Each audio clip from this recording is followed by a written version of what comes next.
Greek का important question है, संसाधन के विकास में सतत विकास की अवधारणा की व्याख्या कीजिए। तो सतत विकास की अवधारणा हम यहाँ से डालेंगे, संसाधन मनुष्य के जीविका का क्या है, आधार है, हमारे जीवन का ये आधार है। संसाधन प्राकृतिक प्रदत्त उपहार है, गॉड गिफ्ट है। मानव ने इसका अंधाधुंध दोहन किया है, जिसके कारण पर्यावरणीय समस्याएं भी उत्पन्न हो गई है। तो पर्यावरणीय समस्याओं में कुछ उदाहरण डाल देंगे, लिख देंगे हम, भूमंडलीय तापन, ओजोन, पर्यावरण प्रदूषण, मृदाक्षरण, अम्लीय वर्षा, असमय ऋतु परिवर्तन, ठीक है, आदि डालेंगे। उसके बाद हम यहाँ से लिखेंगे, पर्यावरण को बिना क्षति पहुंचाए भविष्य की आवश्यकताओं के मद्देनजर वर्तमान विकास को कायम रखा जा सकता है। ऐसी धारणा ही सतत विकास कही जाती है।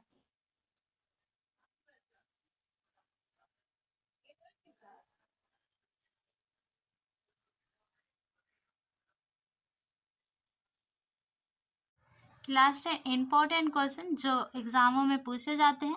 तो स्वामित्व के आधार पर संसाधन के विभिन्न स्वरूपों का वर्णन करें। तो स्वामित्व के आधार पर संसाधन कितने प्रकार के हैं? तो 4 प्रकार के हैं।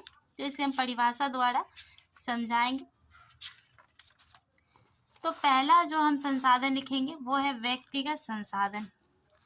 तो इसमें जो लिखेंगे, ऐसे संसाधन किसी खास व्यक्ति के अधिकार क्षेत्र में होता है, जिसके बदले में वह सरकार को लगान भी चुकाते हैं, जैसे भूखंड, घर या अन्य जायदाद। ठीक है, तो वो संसाधन जो हमारे पास है उसे हम व्यक्तिगत संसाधन कहेंगे। हमारे पास क्या होते हैं? घर होता है, जायदाद हो सकता है,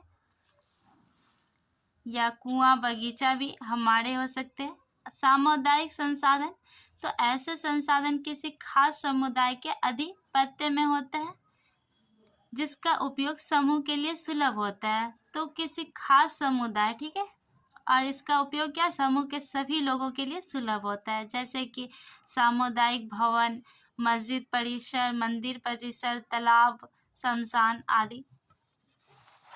फिर आते हैं हमारे राष्ट्रीय संसाधन। तो कानूनी तौर पर देश या राष्ट्र के अंतर्गत सभी उपलब्ध संसाधन राष्ट्रीय संसाधन है। मतलब व्यक्तिगत संसाधन, सामुदायिक संसाधन दोनों ही राष्ट्रीय संसाधन के अंदर आ जाएंगे। फिर है अंतर्राष्ट्रीय संसाधन। तट रेखा से 200 किलोमीटर की दूरी छोड़कर खुले महासागरीय संसाधनों पर किसी भी देश का क्या होता है? अधिपत्य नहीं होता। मतलब कि कोई भी देश उस पर अधिकार नहीं कह सकता कि ये हमारा है या ये हमारा संसाधन है। ठीक है, तो ऐसे संसाधन को अंतर्राष्ट्रीय संसाधन कहते हैं।